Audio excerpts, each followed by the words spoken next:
आज की वीडियो में हम स्प्रिंग 2026 असाइनमेंट 1 के लास्ट 2 क्वेश्चन सॉल्व करेंगे। क्वेश्चन नंबर 4 है,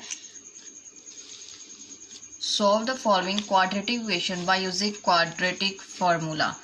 क्वाड्रेटिक इक्वेशन का मतलब ऐसी इक्वेशन जिसमें वेरिएबल की सबसे बड़ी पावर स्क्वायर हो।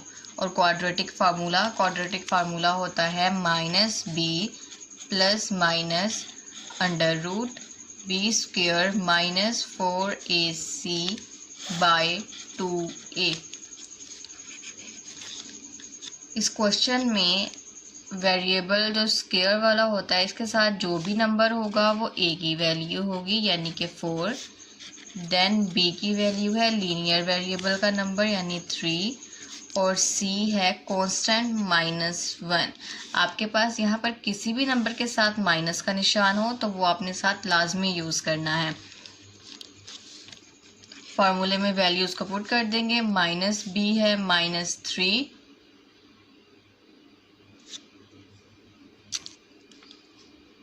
-3 प्लस माइनस बी स्क्वायर यानी 3 होल स्क्वायर -4 a है 4 और c है -1 डिवाइडेड बाय 2a। a की वैल्यू है 4। -3 प्लस -3 का स्क्वायर लेंगे, हमारे पास आएगा 9 माइनस माइनस प्लस हो जाएगा और 4 4 jar 16 divide by 4 2 jar 8। -3 plus minus 9 और 16 को प्लस कर देंगे, हमारे पास बनता है 25 बाय 8। नाउ 25 का स्क्वायर रूट ले लेंगे। -3 प्लस -25 का स्क्वायर रूट होता है 5 डिवाइड बाय 8। अब यहाँ पर दो ऑपरेशंस हैं, प्लस और माइनस दोनों एक साथ आ रहे हैं तो हम इनको अलग-अलग लिख लेंगे। एक दफ़ा में -3 प्लस 5 बाय 8 लिखेंगे और दूसरी साइड पर -3 माइनस 5 बाय 8 लिखेंगे। नाउ -3 प्लस 5 प्लस माइनस 5 में से 3 माइनस किए 2 बाय 8। 2 1 जार 2 2 4 जार 8 1 बाय 4 और दूसरी साइड पर -3 -5 माइनस प्लस 5 और 3 8 -8 डिवाइडेड, दोनों 8 आपस में कैंसिल -1। हमारे पास यहाँ पे x के दो आंसर्स आते हैं। सॉल्यूशन सेट x के दो आंसर्स हैं, एक 1/4 और दूसरा -1। सेकेंड क्वेश्चन है, इसको भी क्वाड्रेटिक फार्मूला से ही सॉल्व करना है। इसको क्वाड्रेटिक फार्मूला के बगैर भी सॉल्व कर सकते हैं, बट अब क्वेश्चन पे कंडीशन है कि अब क्वाड्रेटिक फार्मूला यूज़ करना है तो उसी के अकॉर्डिंग करना है। a की वैल्यू है 4, b की वैल्यू यहाँ पर लीनियर वेरिएबल मौजूद नहीं है तो वो 0 हो जाएगी और c यानी कांस्टेंट -6 4। फॉर्मूले में वैल्यूज पुट करेंगे। -b -0 प्लस -b स्क्वायर 0 का स्क्वायर -4a है 4 और c है -64 डिवाइडेड बाय 2a यानी कि 2 × 4। -0 या फिर खाली 0 भी लिख सकते हैं। माइनस माइनस प्लस हो जाएगा। 4 4 jar 16 and 16 multiply by 64 equal 1024 1024 divided by 2 4 jar 8। Now आप प्लस माइनस 1024 का हम स्क्वायर रूट ले लेंगे जो कि 32 आता है डिवाइडेड बाय 8। 8 1 jar 8 8 4 jar 32। सो हमारे पास यहाँ पे t का आंसर आता है +-4।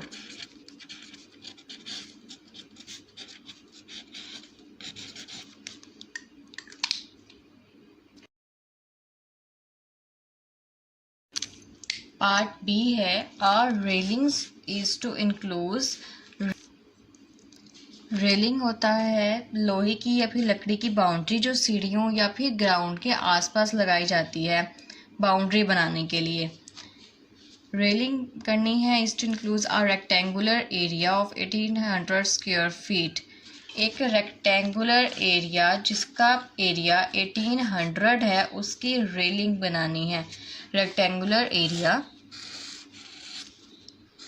रेक्टेंगल शेप को यानी एरिया है, इसके दरमियान वाली जगह यानी कि इसका एरिया है 1800। इसके आसपास यहाँ पर चारों साइडों पर बाउंड्री करनी है, रेलिंग लगानी है। The length of the plot is trick of the width. जितनी इसकी लंबाई है उससे दुगनी इसकी चौड़ाई है। फॉर एग्जाम्पल अगर लंबाई होती 2 तो इससे दुगनी यानी कि चौड़ाई होनी थी 4, लेकिन यहाँ पर क्वेश्चन में ये वैल्यू गिवन नहीं है कि लंबाई कितनी है और चौड़ाई कितनी है, तो सिंपल हम यहाँ पे फर्ज कर लेते हैं कि लंबाई x है तो चौड़ाई इससे दुगनी होगी यानी कि 2x। How much railing must be used, हमने ये बताना है कि चारों साइडों पर अगर लकड़ी लगाई जा रही है या फिर लोहे की बाउंड्री बनाई जा रही है तो वो रेलिंग कितनी यूज़ होगी चारों साइडों पे। अगर हमें यहाँ से चारों साइडें निकालनी हो तो हम पैरामीटर मालूम करते हैं, और अगर दरमियान वाला एरिया मालूम करना हो तो एरिया का फार्मूला यूज़ होता है। अंदर वाली वैल्यू मालूम करनी है यानी कि एरिया, बाहर से बाउंड्रीज मालूम करनी है यानी पैरामीटर। क्वेश्चन स्टार्ट करते हैं। सबसे पहले गिवन डेटा लिख लेंगे। गिवन डेटा में एरिया है 1800, लेंथ हमने एज्यूम कर ली थी x है और विड्थ भी एज्यूम कर ली थी वो है 2x। हमें यहाँ पे पैरामीटर निकालना है। अब पैरामीटर के लिए तो लेंथ और विड्थ की वैल्यू मालूम होना ज़रूरी है, लेकिन यहाँ पर वैल्यूज़ मालूम नहीं है तो पहले एरिया के फार्मूले से लेंथ और विड्थ मालूम कर लेंगे। एरिया का फार्मूला लिखेंगे area equal length multiply width. Area की जगह पर उसकी वैल्यू लिखेंगे 1800 इक्वल लेंथ है x और विड्थ है 2x। 1800 एज इट इज़, दोनों आपस में मल्टीप्लाई हो जाएंगे, 2 1 ज़ा 2 और x का स्क्वायर। नाउ 2 मल्टीप्लाई हो रहा है, इस तरफ आके 1800 के साथ 2 डिवाइड हो जाएगा। 2 1 ज़ा 2, 2 9 ज़ा 18 एंड 00 ऊपर चले जाएंगे 900।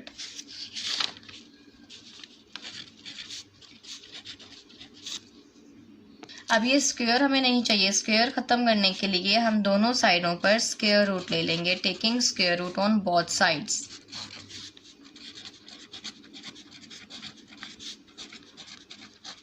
ऑन बोथ साइड्स, इस साइड पर भी स्क्वायर रूट ले लेंगे 900 और इस साइड पर भी x का स्क्वायर ले लेंगे। ये दोनों तो कैंसिल, यहाँ पर x आ गया, 900 का स्क्वायर लिया इज इक्वल टू 30। अब x की वैल्यू आई है 30, मीन्स लेंथ है x यानी 30 और विड्थ होगी 2x यानी कि 2 मल्टीप्लाई बाय 30 इक्वल 60। लेंथ और विड्थ दोनों वैल्यूज़ मालूम हो गई हैं। यहाँ से अब हम पैरामीटर यानी कितनी रेलिंग यूज़ होगी ये मालूम कर सकते हैं। पैरामीटर का फार्मूला लिखेंगे, parameter equal to length plus width. 2 as it is, length की जगह पे उसकी वैल्यू लिखनी है जो कि हमने मालूम की 30 और विड्थ आया था 60। 30 प्लस 60 इक्वल 90। 90 का 2 से मल्टीप्लाई करेंगे 180। क्वेश्चन था कि हमने ये बताना है कि रेलिंग कितनी यूज़ होगी। लास्ट में हम लिख देंगे 180 feet railing must be use.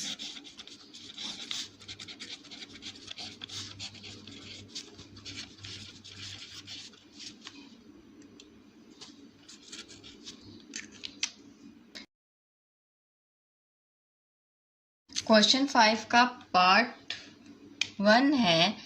C means Celsius degree temperature और F मीन्स है फ़ारेनहाइट टेम्परेचर। हमने क्या करना है, एक लीनियर इक्वेशन बनानी है फॉर C।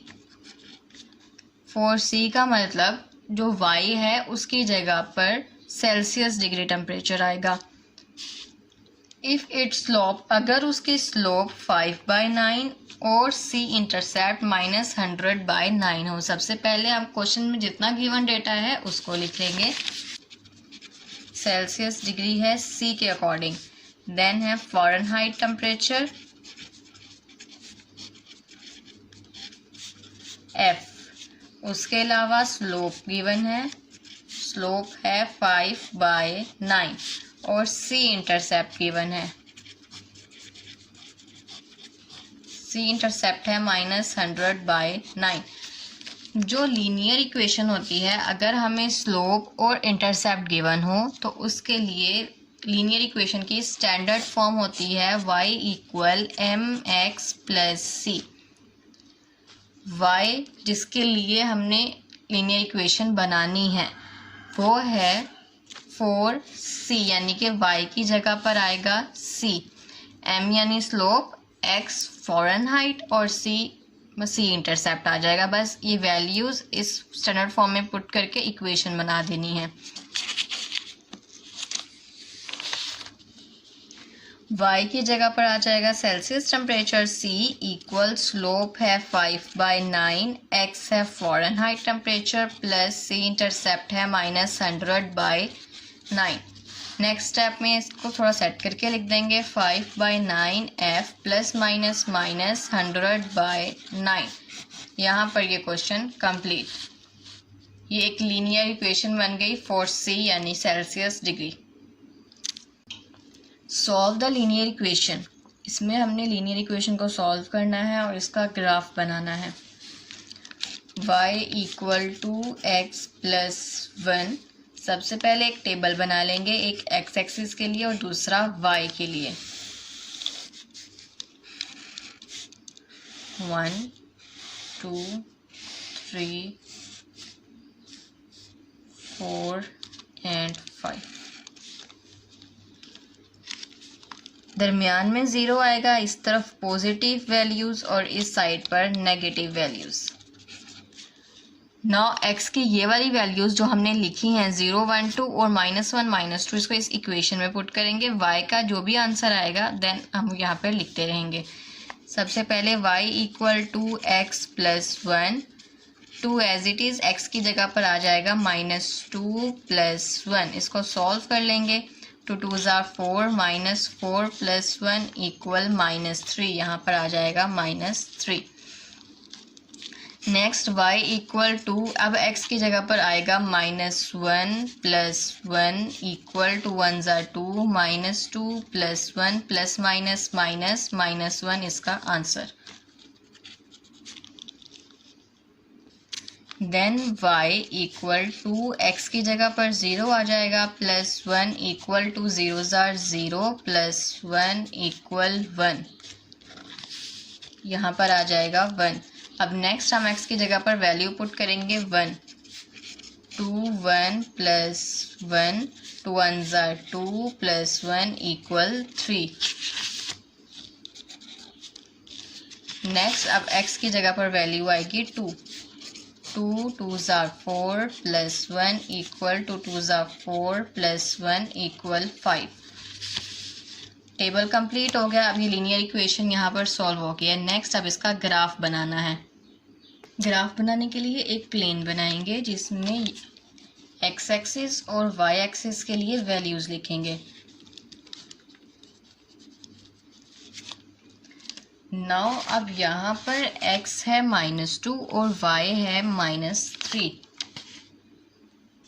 -2 और -3 जहाँ पर ये दोनों पॉइंट आकर मिलते हैं उस जगह को मार्क कर लेंगे। देन नेक्स्ट है -1 और -1, -1 एंड -1, इन दोनों पॉइंट्स को भी मार्क कर लेंगे। 0 पर 1, 0 पर 1 इस जगह पर आएगा। देन 1 पर 3, 1 पर 3, जहाँ पर ये दोनों पॉइंट्स मिलें उस पॉइंट को मार्क कर लेना है। उसके बाद 2 पर 5,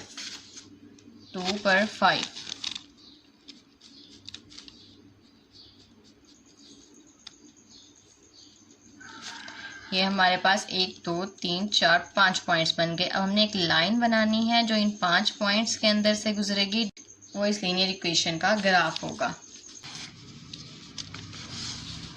ये ग्राफ है y = x + 1 का।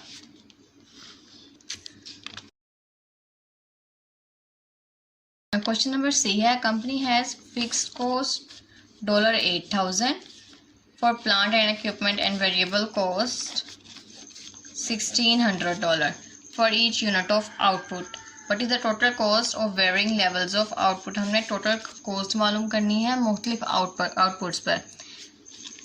फर्स्ट हमें गिवन है फिक्स्ड कॉस्ट। फिक्स्ड कॉस्ट होती क्या है? फिक्स्ड कॉस्ट से मुराद ऐसी लागत है, ऐसी कीमत है जो अगर कोई भी फैक्ट्री है, अगर वो बंद भी है तब भी अदा करनी होती है। फिक्स्ड कॉस्ट अगर फैक्ट्री बंद है, कोई वेरिएबल नहीं बना रहे, कोई चीज़ नहीं बन रही, तब भी अदा करनी होती है। इसमें बिजली का बिल आ जाता है, जगह किराया आ जाता है और मशीनरी का किराया आ जाता है, वगैरह वगैरह। फिक्स्ड कॉस्ट है 8,000 जो कंपनी को हर हाल में अदा करना है। नेक्स्ट है वेरिएबल कॉस्ट, जो हर वेरिएबल के अकॉर्डिंग तब्दील होता रहता है।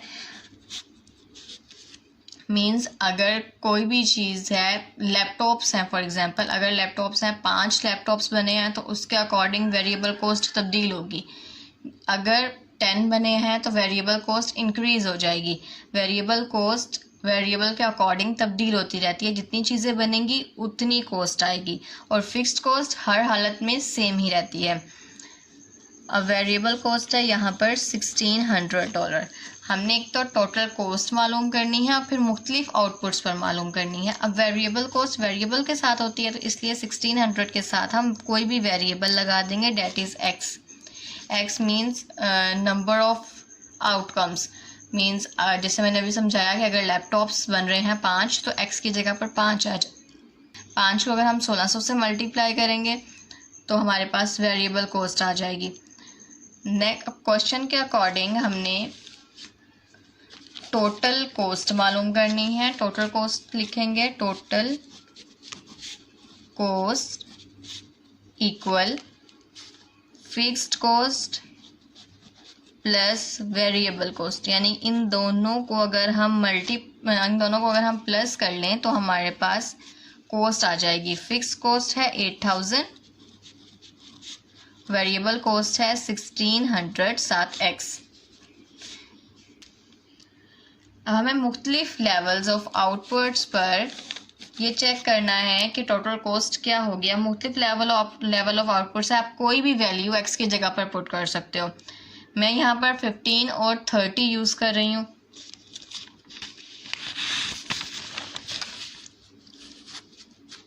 सबसे पहले 15 ऐड करेंगे, टोटल कॉस्ट मालूम करेंगे 8,000 प्लस 1600, x की जगह पर 15 आ जाएगा। 8,000 एज इट इज, 1600 को 15 से मल्टीप्लाई करेंगे 24,000 और फिर इन दोनों को प्लस कर देंगे 32,000। यानी अगर 15 चीज़ें बनती हैं तो उसकी टोटल कॉस्ट होगी 32,000। उसके बाद अब 30 के लिए मालूम कर लेते हैं। मुख्तलिफ आउटपुट्स मालूम करनी है तो कम से कम 2 नंबर्स तो आपने लाजमी फाइंड करने हैं। एक 15 के लिए मालूम कर ली, देन आप 30 के लिए मालूम कर लेंगे। 8,000 प्लस 1600, x की जगह पर 30 लिख देंगे। 8,000 प्लस 1600 को 30 से मल्टीप्लाई करेंगे इक्वल 48,000। देन इन दोनों को प्लस कर देंगे 56,000। अब 2 लेवल्स आए, 2 आउटपुट्स पर अलग अलग लेवल्स आए। 15 पर हमारा आंसर आया 32,000 और 30 पर आंसर आया 56,000। 1000.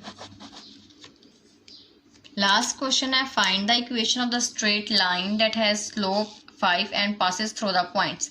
हमने इसमें एक इक्वेशन बनानी है, पॉइंट स्लोप फॉर्म का यूज़ करेंगे बिकॉज पॉइंट्स गिवन है और स्लोप गिवन है. पॉइंट स्लोप फॉर्म यूज़ करनी है. Point slope form. Point slope form होती है y minus y1 equal slope x minus x1. इसमें एक तो स्लोप का यूज़ होगा जो कि क्वेश्चन में गिवन है 5. दूसरा पॉइंट्स का यूज़ होगा x और y की वैल्यूज़ जो कि है -10 और -16. इसमें जो पहले वाली वैल्यू है वो है x1 यानी कि -10 और जो दूसरे वाली वैल्यू है वो है y1 -16. ये वाला y और ये वाला x एज इट इज़ रहेंगे. वैल्यूज पुट करते हैं. y as it is minus y1 की जगह पर आ जाएगा -16 इक्वल स्लोप है 5. x एज इट इज़ और x1 की जगह पर आ जाएगा -10. y minus minus plus 16 equal 5 को x से मल्टीप्लाई किया 5x minus minus plus 5 10s are 50. Now अब हम इसको एक लीनियर इक्वेशन बना देंगे. लीनियर इक्वेशन के लिए ये दोनों वैल्यूज़ यहाँ से इस साइड पर शिफ्ट हो जाएंगे यानी कि 5x plus 50 as it is रहेगा.